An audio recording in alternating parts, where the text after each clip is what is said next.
नमस्ते बच्चों, स्वागत है आपका मेरे नए वीडियो में। आज हम करेंगे रिमझिम कक्षा चौथी उलझन कविता का पठन और इसके समान लय वाले शब्दों को हम अंडरलाइन करते जाएंगे। ठीक है, तो चलिए शुरू करते हैं। उलझन। उलझन बच्चों, जैसा कि आपको नाम से ही पता चल रहा है कि जब हम किसी ऐसी स्थिति में फंस जाते हैं कि हमें समझ नहीं आता कि अब आगे हमें क्या करना है, दुविधा की स्थिति में फंस जाते हैं कि हम कौन सा रास्ता चुने, क्या चुने। इतनी सारी चीजें सामने होती हैं कि हमें समझ में नहीं आता कि हम क्या चुने। तो ऐसे ही इस कविता में बताया गया है कि एक बच्चा है जो कि उलझन में आ गया है, जिसके सामने एक बहुत बड़ी उलझन आ गई है। तो चलिए बच्चों, देखते हैं वो उलझन क्या है।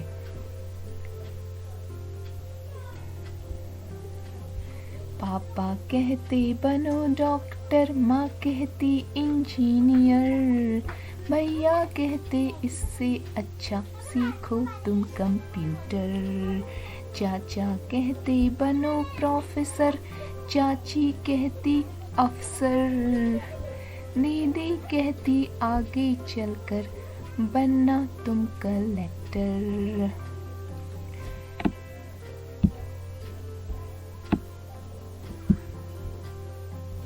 बाबा कहते फौज में जाकर जग में नाम कमाओ, दीदी कहती घर में रहकर ही उद्योग लगाओ।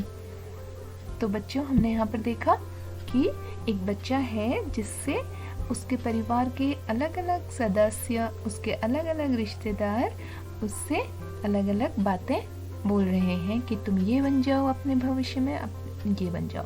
तो पापा कहते हैं कि डॉक्टर बनो और वहीं उनकी मम्मी कहती है कि इंजीनियर बन जाओ। भैया उनके कहते हैं डॉक्टर इंजीनियर बनने से अच्छा तो आप कंप्यूटर सीख लो। और चाचा कहते हैं कि प्रोफेसर बन जाओ। ठीक है, और चाची कहती कि बड़े अफसर बन जाओ। दीदी कहती है कि आगे चलकर तुम्हें तो कलेक्टर ही बनना है। और दादाजी कहते हैं कि फौज में जाकर दुनिया में अपना नाम कमाओ। दीदी कहती है कि घर में रहकर ही उद्योग लगाओ, घर में रहकर ही कुछ फैक्ट्री लगा लो जिससे कि दूसरे लोगों को भी रोजगार मिलेगा। ठीक है, तो आगे देखते हैं क्या होता है फिर। ये देखो, ये बच्चा बहुत ही कंफ्यूज है। ऐसे ही हो जाते हैं ना जब उलझन होती है दिमाग में, क्वेश्चन मार्क आ जाते हैं। तो ये बच्चा भी कंफ्यूज्ड है।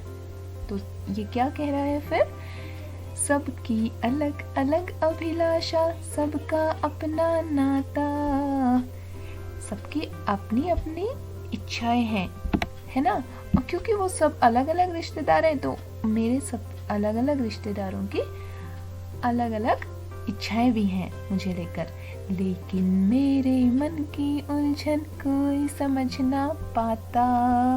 लेकिन बच्चे को दुख इस बात का है कि उसके मन की बात कोई नहीं समझ पा रहा है ना। सब उसके रिश्तेदार हैं और अपनी अपनी इच्छाएं बताए जा रहे हैं और ये नहीं समझ पा रहे हैं कि बच्चा क्या चाहता है। तो बच्चों, आपके साथ भी ऐसा ही होता है ना कि पापा कुछ और बनने को कहते हैं, मम्मी कुछ और कहती हैं, है ना। तो इस कविता में जो कवि हैं सुरेंद्र विक्रम जी, उन्होंने आपके बच्चों आपके मन की बात अच्छे से समझ ली है, तभी तो ये कविता लिखी है ना। तो बच्चों, इस स्थिति में हमें ये करना होता है कि हमें अपनी काबिलियत और अपनी इच्छाओं को ध्यान में रखकर अपना एक लक्ष्य बनाना होता है।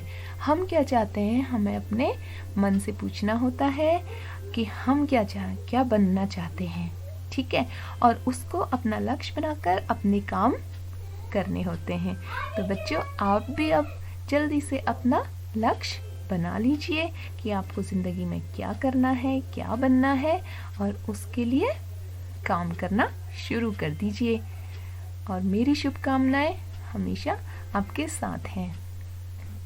Thank you.